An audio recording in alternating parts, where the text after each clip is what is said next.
수요 리바이벌에 오신 여러분을 주님의 이름으로 사랑하고 축복합니다. 우리 계속해서 믿음은 단단하게 행동은 품위 있게 우리 야고보서 계속 읽어가고 있습니다. 방송으로 보시는 분들 그리고 오늘 이렇게 나오신 분들 서다에서 혹은 서점에서 책을 구입하실 수 있으십니다. 함께 읽어 나갈 때 야고보 사도가 과연 무엇을 이야기하고 우리에게 주고자 하는 영적 교훈이 무엇인지를 하나둘씩 찾아가는 귀한 시간 되기를 바랍니다. 자, 오늘은 제 4장입니다. 51페이지죠. 제 4장 함께 제목 읽어보죠. 시작.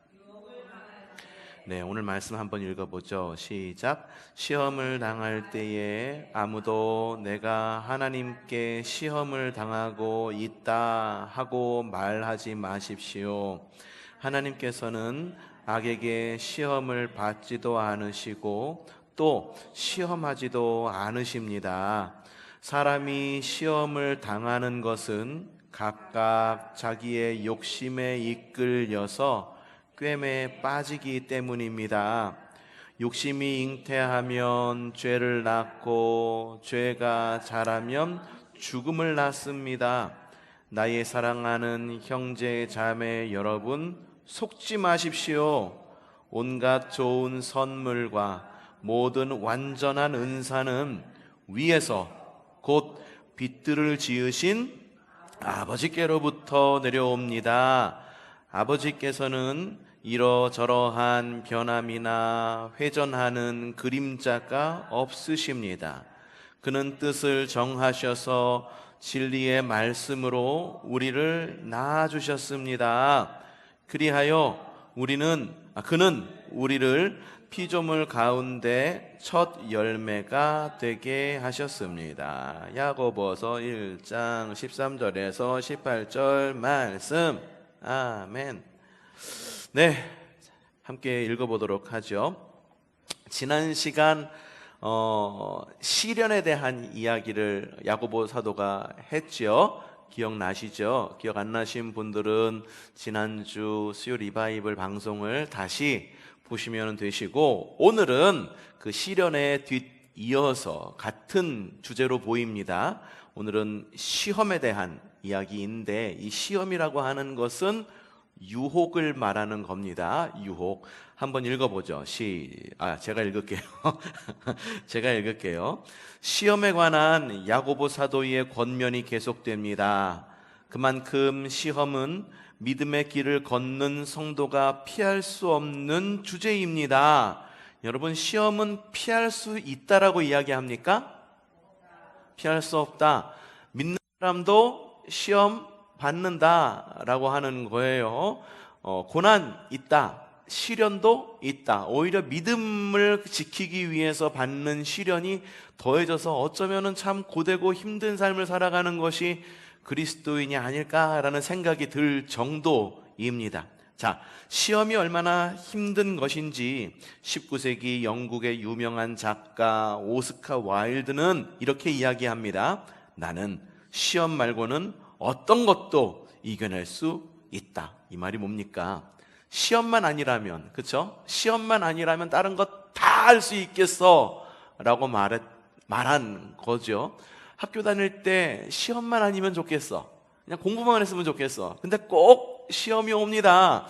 중간고사, 기말고사, 쪽지 시험, 갑자기 갑툭튀 시험, 너무 시험이 많았어요. 그러다 보니까 시험만 아니면 될 것 같은데, 좋을 것 같은데 시험 너무 힘들게 느껴졌죠. 아마 오스카 와일드도 비슷한 생각이 아니었는가. 학교 시험만 있으면 얼마나 좋겠습니까? 인생을 살면서 시험 얼마나 많습니까? 우리가 종이를 놓고 시험만 보지 않을 뿐이지, 여러분 앞에는 오늘도 시험지가 놓여 있어요. 그렇죠? 내일도 놓여 있을 것입니다. 매 순간이 시험의 순간이고 선택의 순간이고, 시험을 어떻게 푸느냐에 따라 가지고 내신 성적이 반영되지는 않지만 그래도 그것에 따라서 나의 진로와 신앙과 그런 가야 할 길이 이렇게 정해지곤 합니다. 자, 봅시다. 시험을 이길 수 있다면 우리는 승리하는 삶을 살 수 있습니다. 시험, 옆에 써있죠? 뭐라고 써있나요?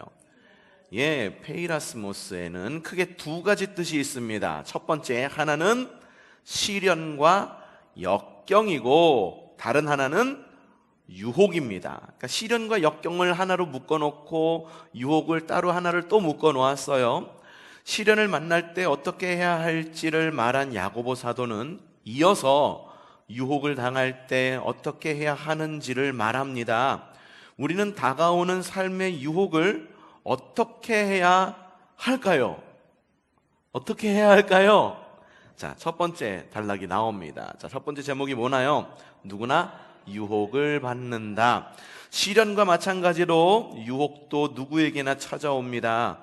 야고보 사도는 13절 유혹을 당할 때라고 말합니다. 유혹은 언제나 어디에나 있습니다. 그러므로 자신이 유혹 당할 수 있는 존재라는 사실을 아는 것이 중요합니다. 누구나 유혹을 받습니다. 유혹은 믿음이 좋은 사람이라고 해서 피해가지 않습니다. 나는 나이 60이 넘으면 웬만한 유혹은 없을 줄 알았습니다. 공자는 노노의 위정편에서 나이 40은 세상 일에 미혹되지 않는 불혹, 여러분 그래서 불혹의 나이에 어쩌고 들어보셨죠? 40이 불혹이에요. 50은 하늘의 뜻을 아는 지천명, 60은 듣는 대로 이해하는 이순이라고 했지만 나이가 들수록 더 많은 유혹을 받는 것 같습니다. 그렇죠? 유혹은 나이의 문제도 장소의 문제도 아닙니다. 인천에서 유혹이 없는 곳이 딱 한 군데 있습니다. 바로 인천가족공원입니다. 인천가족공원이 뭐가 있는 데인지 아세요? 공동묘지예요. 공동묘지에는 유혹이 없습니다. 죽은 사람에게는 유혹 당할 일이 없습니다. 얼마 전에도 가보았는데 그곳에 계신 이들은 모두 유혹 없이 평안히 잘들 있습니다. 유혹이 없길 바라세요? 가족공원에 가시면 된대요. 가족공원에 가시면 되신대요. 공동묘지에 가면 없대요. 우리는 죽음의 문턱을 넘어서는 순간까지 유혹을 벗어날 수 없습니다. 자, 중요한 얘기가 나옵니다. 지금부터 유혹 받는 것 자체가 죄는 아닙니다. 여러분 유혹 당할 수 있습니다. 유혹 당하는 것 자체는 죄가 아니라고 이야기합니다. 만약 유혹 당하는 것이 죄라면 성경에 유혹을 당하지 마십시오 라고 했을 것입니다. 자신이 의도적으로 유혹을 받으려고 하지 않는 한 유혹 받는 것은 죄가 아닙니다. 예수님도 사탄의 유혹을 받으셨고 바울도 유혹을 받았습니다. 유혹 당하는 것이 죄가 아니라 유혹에 무너지는 것이 죄입니다. 어떤 것이 죄라고요? 유혹 당하는 건 죄가 아니라 유혹에 무너지는 것이 죄래요. 유혹이 엄청 센데 그래도 안 넘어가려고 했는데 넘어갔어. 그것도 죄인가요? 죄래요. 그거 죄예요. 저는 요즘에 아이들 10대 아이들이 알바 많이 하거든요. 아르바이트 굉장히 많이 해요. 주일날 10대 아이들이 교회 나오지 않는 이유가 아르바이트 하느냐고 안 나와요. 저는 나라에서 그 시급을 올리잖아요. 올리는 건 굉장히 잘하는 일이라고 보여져요. 최저 생계를 유지할 수 있게끔 해주는 거. 물론 자영업자나 영세 사업자도 살 수 있게끔 길을 열어주는 것도 굉장히 중요한 일 가운데의 하나입니다. 두 가지가 한꺼번에 같이 움직여야 돼요. 그런데 주의해야 될 것, 나라에서 조금 더 신경 써야 될 게 뭐라고 여겨지냐 하면은 시급이 올라가니까 아이들이 공부해야 될 나이 혹은 뛰어돌 나이에 어디로 갈까? 직업전선으로 나간다는 거예요. 돈 벌러 간다라고 하는 거예요. 우리 교회 아이들 몇몇도 알바하러 가느냐고 교회 못 나오고 있는 거예요. 그래서 누구 왜 안 나오냐고 물으면은 일해야 된다고, 알바해야 된다고 그러더라고요. 이게 보면은 생활이 진짜 어려운 아이들도 있기는 해요. 그런데 돈의 가치, 노동력의 가치가 막 올라가다 보니까는 아이들도 돈 벌러 나가는 거죠. 근데 저는 우려스러운 것이 있어요. 아이들이 대부분 일하는 곳이 편의점에서 일을 많이 하거든요. 근데 저는 개인적인 생각으로는 19세 이상 사용할 수 있거나 먹을 수 있는 음식이나 기호식품이 있는 곳에서는 청소년들을 고용하지 않는 게 옳다라고 여겨져요. 그리고 그걸 법으로 제정해서 담배를 파는 곳이나 술을 파는 곳, 음주 이런 곳이 있는 곳에서는 10대를 고용하지 못하도록, 실제로 사지 못하잖아요. 그렇죠? 못 사죠? 그렇게 고용하지 않는 것이 옳다라고 여겨집니다. 왜냐하면 너무 가까워. 담배가 가까워.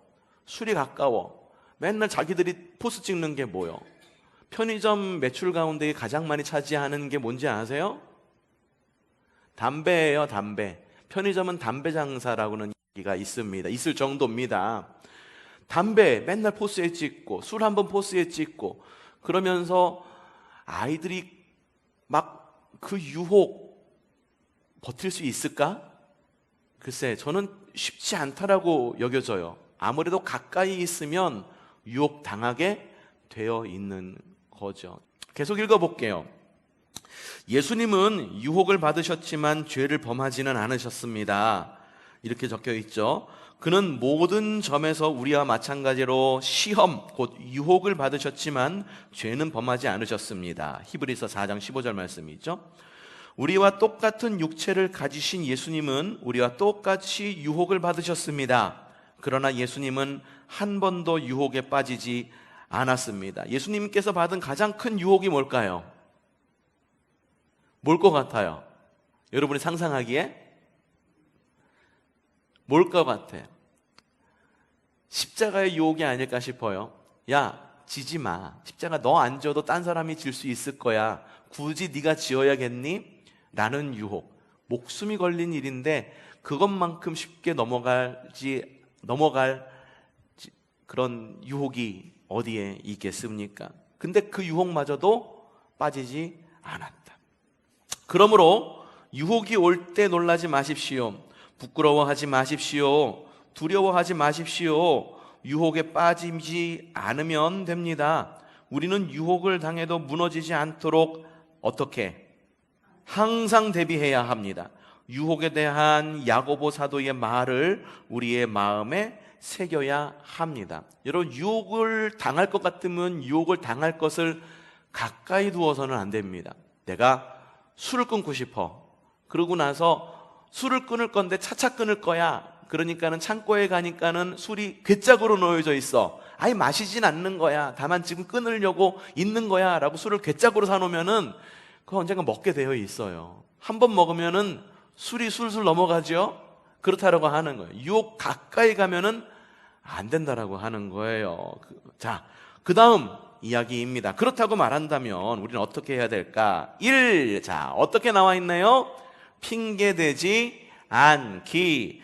야고보 사도는 유혹당할 때 아무도, 자, 야고보서 1장 13절 공동번역이죠. 하나님께서 나를 유혹하신다는 말을 해서는 안 됩니다 라고 말합니다.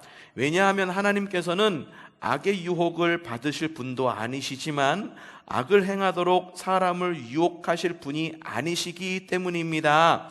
하나님은 우리를 유혹하지 않습니다. 유혹은 잘못된 길로 이끌어 무너뜨리기 위한 것입니다. 시험과 유혹은 여기서 달라요. 시험은 뭡니까? 우리를 바른 길로 이끌어서 세워주도록 하시고자 하는 하나님의 인도하심, 그게 하나님께서 하시는 테스트, 시험입니다. 하지만 유혹은 달라요. 유혹은 어떻다고요? 잘못된 길로 이끌어 우리를 어떻게 하기 위한 것? 무너뜨리게 하기 위한 것입니다. 하나님은 우리를 사랑하시고 우리에게 복을 주시는 좋은 아버지입니다.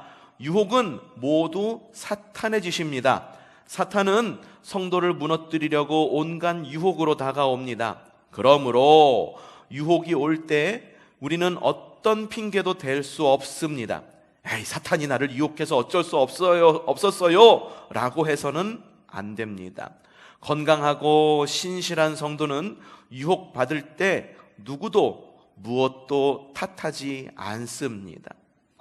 길 가다 보니까는 돈이 떨어져 있는데 이 돈을 어떻게 안 줍고선 먹여요. 그거 누구라도 주었을걸요?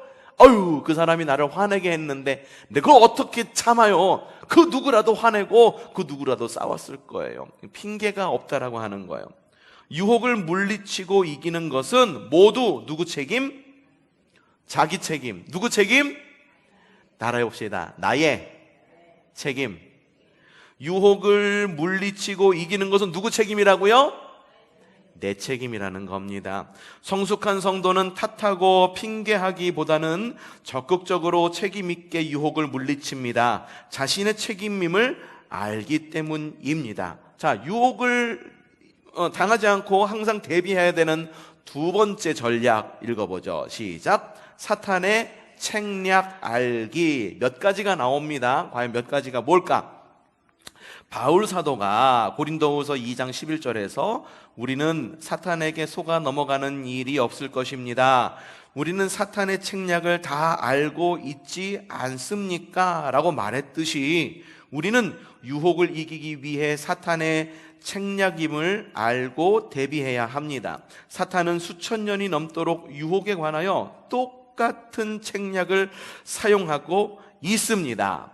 그렇죠? 유혹을 하는데 매 때마다 다른 책략을 사용하지 않아. 어떤 책략을 사용하는 거예요? 그러므로 야고보 사도의 말은 오늘날 우리에게 유효하고 중요합니다.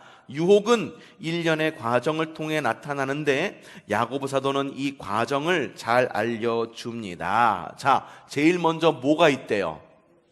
욕심이 난대요.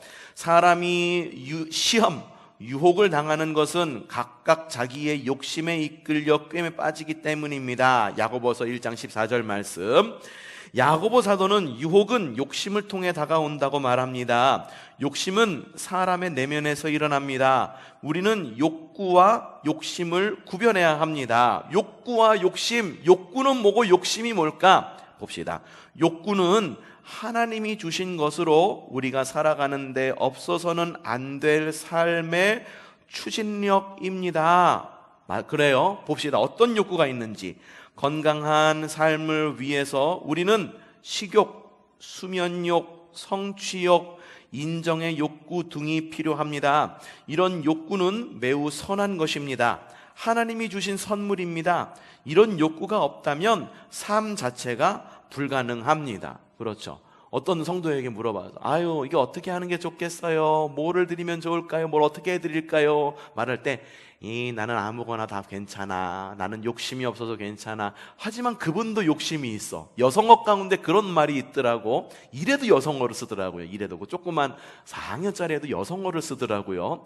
이래야 오늘 저녁 뭐 먹을까? 뭐 먹을까? 그러면 핸드폰 하면서 아무거나. 그러면은 우리 저기 부대찌개 먹을까? 그건 싫어. 이래요. 이거 뭐예요? 아무거나 먹자 그러면은 정말 아무거나 다 먹어야 되잖아. 근데 그건 싫대. 그것만은 싫대. 나는 욕심이 없어요. 라고 말하는 사람들도 욕심이 있어요. 욕구가 있어요. 그쵸? 배변의 욕구도 있으시죠? 그쵸? 화장실 가셔야죠. 그쵸? 식욕 있으시죠? 아유, 식욕이 없어. 그럼 어떻다는 이야기예요? 몸이 아프다는 얘기잖아요. 뭔가 이 사람이 문제가 있다라는 그런 이야기예요. 그러니까는 삶이 있으려면 욕구가 있어야 돼. 내가 뭐 바라는 게 있어야 된다는 거예요. 그런데 우리에게 주신 선한 욕구가 통제되지 않고 하나님이 주신 길을 벗어날 때 욕심, 곧 욕망이 됩니다. 욕심은 탐하는 마음에서 나옵니다. 탐하는 마음이 한계를 벗어나 지나치면 탐욕이 됩니다. 하나님이 주신 선한 욕구가 인간의 타락한 본성으로 인해 욕망과 탐욕이 됩니다.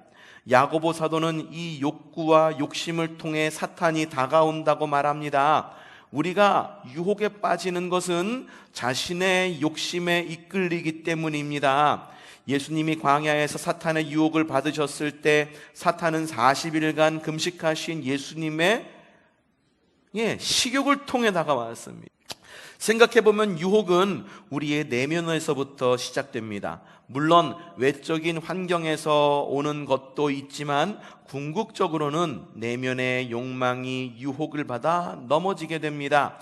식욕이 지나쳐서 식탐이 되고 성취욕이 지나쳐서 일중독이 되고 인정 욕구가 지나쳐서 명예욕이 되고 소유욕구가 지나쳐서 재물욕이 되고 힘의 욕구가 지나쳐서 권력욕에 빠질 때 사탄이 그 욕망의 틈을 타고 들어옵니다. 이것이 사탄이 사용하는 전략입니다. 지금 이 시대의 가장 큰 욕심이 뭘까? 돈이라고 여겨져요. 돈에 대한 욕심. 돈 필요하죠? 근데 돈이 필요 없는 사람 없어. 우리가 필요해. 그쵸? 욕구, 돈을 쓰고자 하는 욕구가 있어. 하지만 돈에 대해서 너무 지나쳐. 돈을 벌려고 하면은 그냥 앞뒤를 가리지 않아. 그냥 돈만 벌려고 하면 하나님의 이름쯤은 그냥 가뿐하게 넘겨. 돈 버는 곳이라고 한다면은 자신의 그런 어떤 가치관까지 막 바꿔. 그렇다고 말한다면 이미 그것은 뭘까? 그건 죄라는 거예요. 죄라는 거예요. 회개해야 돼요. 회개해야 돼요. 근데 요즘에 그런 경우가 굉장히 많아요. 그리스도인들도 마찬가지입니다. 그러므로 돈에 대해서 생각할 때 우리가 죄짓지 않게끔 참 많이 노력을 할 필요가 있습니다. 왜냐? 돈은 많으면 많을수록 좋죠? 아니에요. 필요한 만큼만 있으면 되는 거예요. 필요한 만큼만 있으면 되는 거예요. 많으면 많을수록 좋다라는 생각 자체부터가 나는 이미 과한 생각을 가지고 있는 거야. 다만 내가 사는데 너무 쪼달려. 힘들어. 그래갖고 내가 필요한 그 무엇, 최소한의 생활을 할 수 있는 그 무엇이 없어서 하나님 너무 쪼달리고 너무 힘들어요 라고 해서 기도한다면 하나님께서는 충분히 우리에게 재물과 혹은 환경을 채워주시는 좋으신 하나님이실 거예요. 하지만 우리 마음 가운데요, 돈? 야, 그것 많으면 많을수록 좋지. 돈 갖고 못하는 일이 뭐가 있어? 라는 마음이 사로잡기 시작하면은 그때부터는 뭐다? 죄다 라고 하는 것입니다. 두 번째, 욕심 다음에 사탄은 어떠한 전략을 쓰느냐? 뭐죠? 미혹. 야고보 사도는 유혹에 빠지는 것은 14절에 자기 욕심에 이끌려서 꿰매 빠지기 때문입니다 라고 말합니다. 이끌려서는 사냥꾼이 쳐놓은 덫에 걸리다 라는 뜻입니다. 또한 꿰매 빠지다는 미혹, 개역개정에서 미혹으로도 번역되는데 낚시꾼이 던진 미끼에 걸린다 라는 뜻입니다. 그러므로 유혹에 빠지는 것은 마치 사탄이 쳐놓은 덫에 걸리고 사탄이 던진 미끼를 무는 것과 같다라는 의미입니다. 사탄은 우리를 무너뜨리기 위해 미혹합니다. 덫을 놓고 미끼를 사용합니다. 사탄은 우리의 욕심과 약점을 너무도 잘 압니다. 우리의 욕구와 욕망을 건드리는 미끼를 교묘하게 던집니다. 미끼 속에 감추어진 바늘이 있는데도 우리의 욕심이 그 미끼를 덥석 물도록 합니다. 이렇게 유혹은 우리의 욕심에서 시작되고 사탄은 욕심을 자극하는 미끼를 통해 미혹합니다. 여러분이 잘 무는 미끼들이 몇 가지가 있어요. 여러분들이 가장 잘 무는 미끼, 나는 과연 어떤 유혹에 가장 약한가를 보면은 여러분들이 가장 좋아하는 미끼예요. 붕어를 잡으려면은 뭐를 써야 될까? 붕어를 잡으려면 미끼를 뭐를 써야 돼요? 떡밥을 던지고 지렁이를 쓰겠지. 그쵸? 지렁이를 쓰겠죠. 그걸로 붕어를 잡을 수 있어요. 그럼 상어를 잡으려면 미끼를 뭘 써야 될까? 지렁이 잡으면 상어 잡을 수 있어요? 어린 턱도 없어. 최소한 고등어 머리는 쳐내가지고선 참치 대가리는 정도는 쳐내가지고 던져야지 그게 상어가 무는 거예요. 왜 그러냐면은 유혹당하고 미혹당하는 것들이 다 달라. 누구는 어떤 것에 미혹당하기 쉬워. 그래서 누구는 무엇에 당하기 쉬워. 그래서 우리는 사탄이 이렇게 우리를 이렇게 유혹하는 것, 미혹하는 것을 뭐라고 말하냐면 사탄이 틈탄다라고 이야기를 합니다. 틈타요. 틈타는 것은 커다란 계곡 사이에 바람이 지나가듯이 틈타는 것이 아니라 우리가 겨울철에 벽면에서 스며들어오는 바람처럼 나오는 것을 틈탄다라고 이야기를 하는 거예요.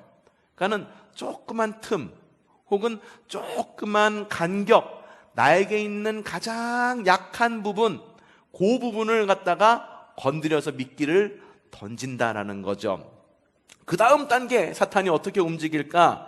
불순종이라고 하는 단계에 불순종, 예, 불순종이에요. 불순종이에요. 예, 불순종의 단계로 넘어간다라고 합니다. 욕심에서 시작되어 사탄의 미끼에 걸려 넘어질 때 구체적인 행동으로 나타나는데 이것은 불순종의 행동인 죄로 이어집니다. 미끼에 걸려 넘어지면은요, 그것이 죄가 마음 가운데 머물지 않고 행동으로 나타나게 되어 있어요. 욕심이 잉태하면 죄를 낳습니다. 야고보서 1장 15절. 우리의 내면에서 일어난 욕심이 사탄의 미혹에 넘어갈 때 불순종의 죄를 낳게 됩니다. 사탄은 바로 이것을 노립니다. 사탄은 한 영혼이라도 하나님께 불순종하게 만들려고 합니다. 처음에는 아무것도 아닌 것 같던 욕심이 사탄의 유혹에 걸려 불순종함으로 죄를 짓고 하나님을 떠나게 합니다.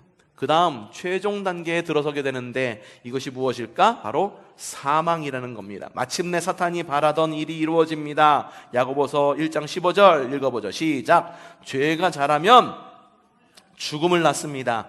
사탄이 유혹으로 다가와 우리에게 일어나게 하는 최악의 결과는 사망입니다. 마음의 작은 욕심이 사망에 이르는 엄청난 결과를 가져오는 것이 사탄의 유혹의 실체입니다. 물론 우리는 언제든 사탄의 실체를 깨닫고 회개하여 돌이킬 수 있습니다. 그러나 자칫 불순종의 계곡에서 빠져나오지 못할 수 있기 때문에 사망에 이르는 길에 이르지 않도록 정신을 바짝 차려야 합니다. 멍하니 있지 말라는 거예요. 멍하니 흘러가는 대로 가는 세월 어느 누가 막으리요. 그냥 흘러가는 대로, 다른 사람 흘러가는 대로 흘러가지 말라는 겁니다. 우리가 시험을 이길 때 생명의 면류관을 얻듯이 유혹, 시험을 이길 때에도 생명의 면류관을 얻습니다. 유혹에 넘어가고 돌이키지 못한다면 생명의 면류관을 잃고 사망에 이르게 됩니다. 이렇듯 유혹 앞에서 우리의 길은 두 갈래입니다. 무엇과 무엇? 생명 혹은 사망입니다. 유혹을 이기면 생명이고 유혹에 넘어가면 사망입니다. 사탄의 이런 계략을 잘 알고 있는 야고보 사도는 분명하게 말합니다. 나의 형제 자매 여러분, 속지 마십시오. 야고보서 1장 16절 말씀이죠. 우리는 사탄의 계략에 속아 넘어가지 않도록 주의해야 합니다. 그렇게 하기 위해 또 어떻게 해야 될까? 자, 읽어보죠. 시작. 하나님께 초점 맞추기. 사탄의 전략을 파악한 우리는 이제 사탄의 공격을 무력하게 만들고 유혹을 이겨낼 길을 선택해야 합니다. 그러니까 유혹을 이겨내는 것은 우리의 선택이라는 거예요. 유혹을 이기는 것은 무엇이다? 선택이라는 거야. 아유, 유혹이 있어가지고 깜빡해서 넘어갔어요 라고 말하는 것 뭐다? 핑계다라는 거예요. 앞에 말했잖아요. 핑계다라는 거. 핑계가 없어야 된다고 이야기하잖아요. 유혹은 뭐다?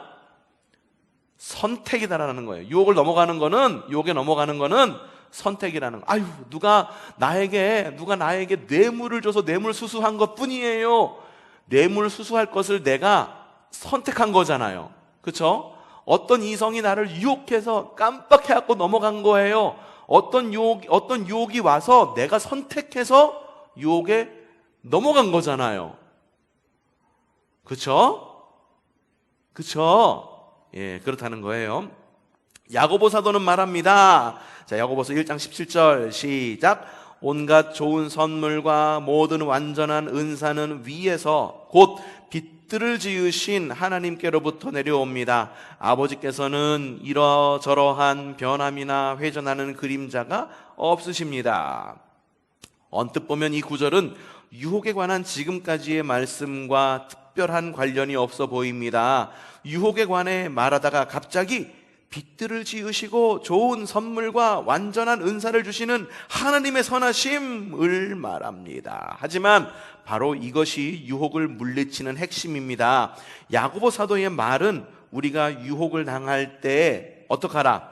선하신 하나님께 초점을 맞추라는 것입니다. 예수님은 유혹을 받을 때 무엇으로? 하나님의 말씀으로 물리치셨습니다. 유혹의 시작은 우리 내면의 욕심입니다. 욕심이 유혹을 물지 않도록 우리의 내면에 있는 부정적이고 그릇된 욕심과 생각을 선한 방향으로 돌려야 합니다. 그러기 위해서 초점을 누구에게? 하나님께 맞추어야 합니다.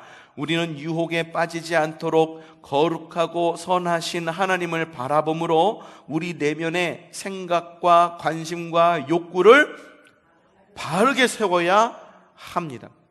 유혹을 당할 때 생각과 마음의 초점을 하나님께 맞추십시오. 선하신 하나님을 향하고 의지하십시오. 이와 함께 우리는 유혹이 오는 상황을 떠나고 유혹받는 장소와 사람을 피해야 합니다. 예, 맞아요. 우리는 유혹이 오는 상황을 떠나고 유혹이 올 만한 상황을 만들지 않고 그리고 유혹이 오는 상황을 비껴가야 된다는 거예요. 유혹받을 장소, 사람 피해야 돼요. 그 사람만 만나면 죄를 지어. 그러면은 아무리 그 사람 만나서 내가 재정적 유혹이 있다 할지라도 그 만남을 계속 이어가야 될까? 어떻게 해야 될까? 피해야 된다라고 하는 거예요. 하나님만 바라보다 하나님께 초점을 두어서 피하라는 거예요. 요셉은 시련을 이겨냈을 뿐만 아니라 유혹도 이겨냈습니다. 그는 유혹이 다가오는 자리를 피했고 그곳에서 도망쳤습니다. 그렇죠? 마님이 자꾸 유혹을 하니까 뿌리치고 도망갔어요. 그렇죠? 겉옷까지도 벗어던지고 도망간 것이 요셉이었었어요.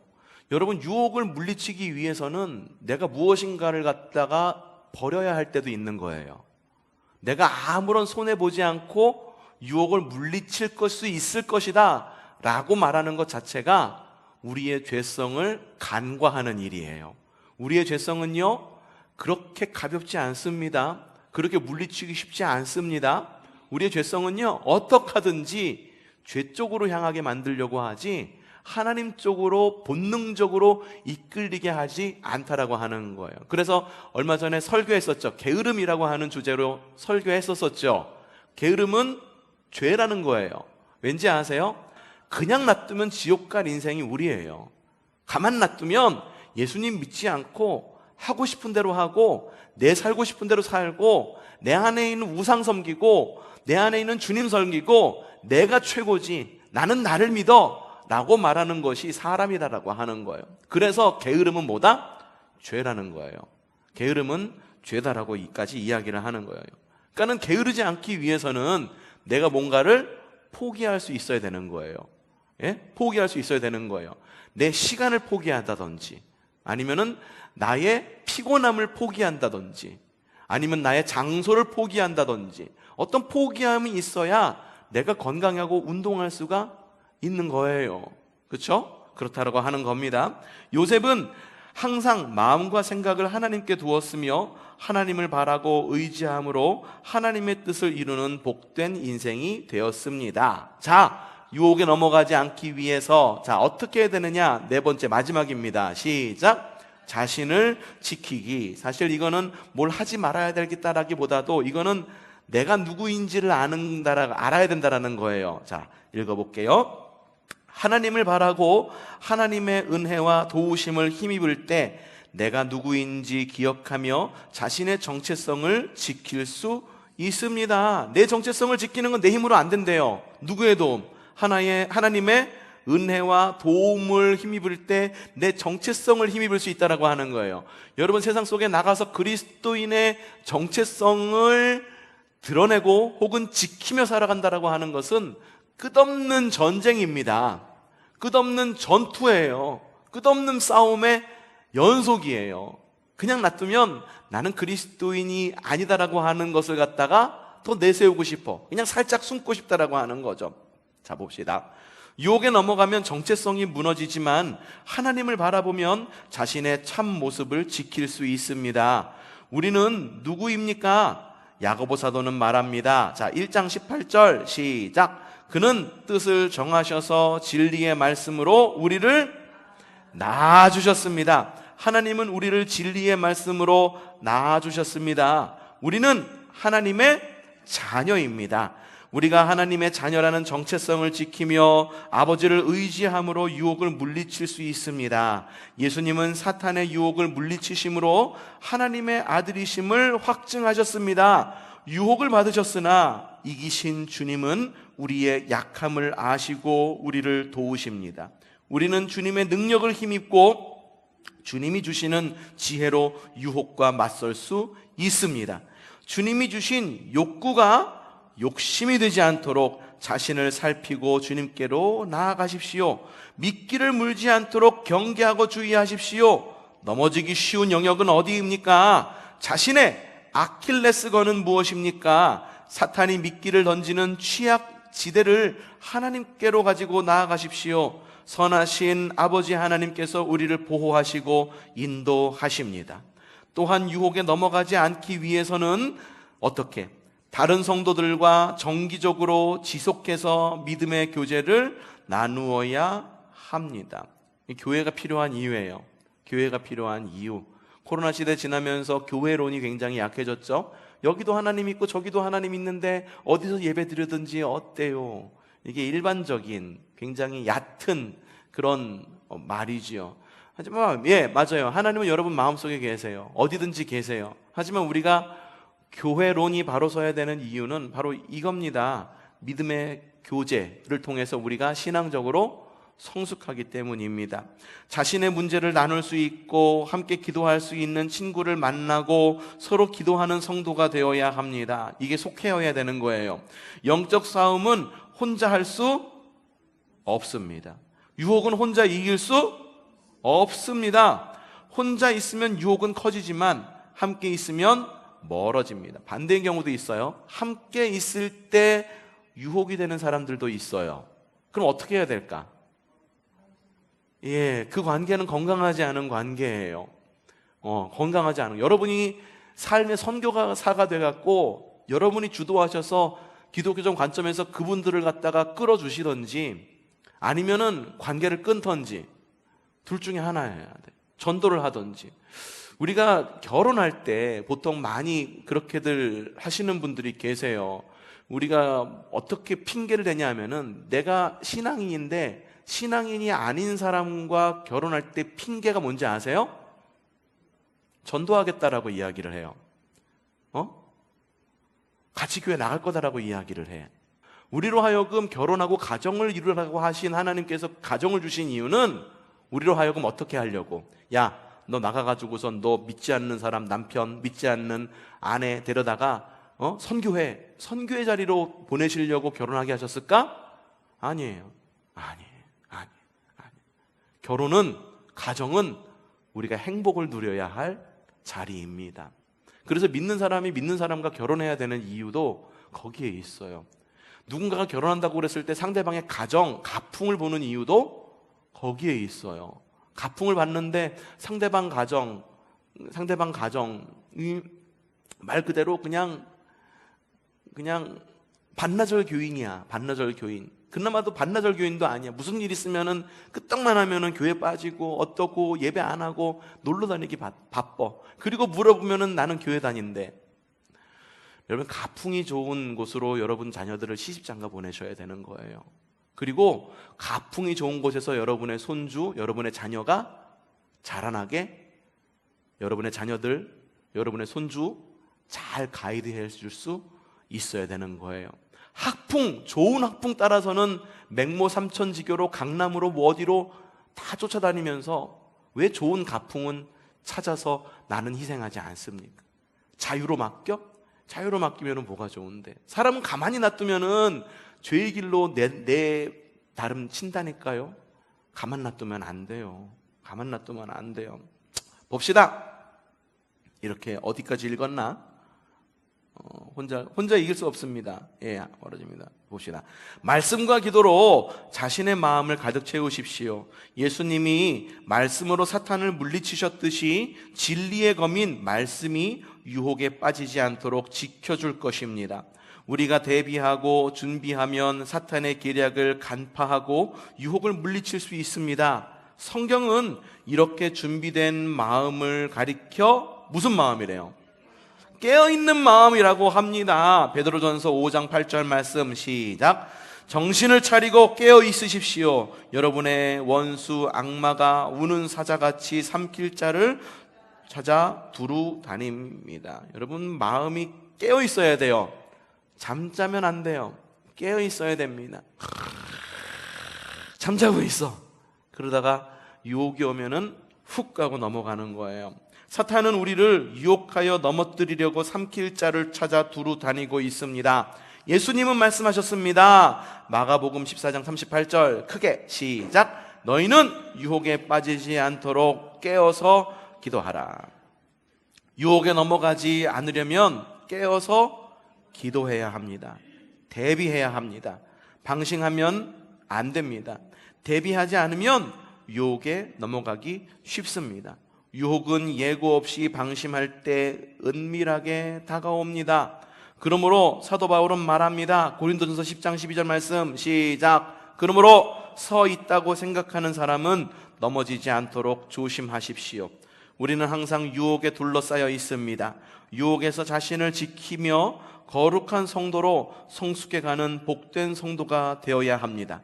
우리는 하나님의 자녀입니다. 하나님께 초점을 맞추고 모든 상황에서 오직 주님을 의지하고 신뢰함으로 유혹을 이기는 성도, 생명의 면류관을 받는 성도가 되어야 합니다. 잘 읽으셨습니다. 자, 오늘은 여기까지.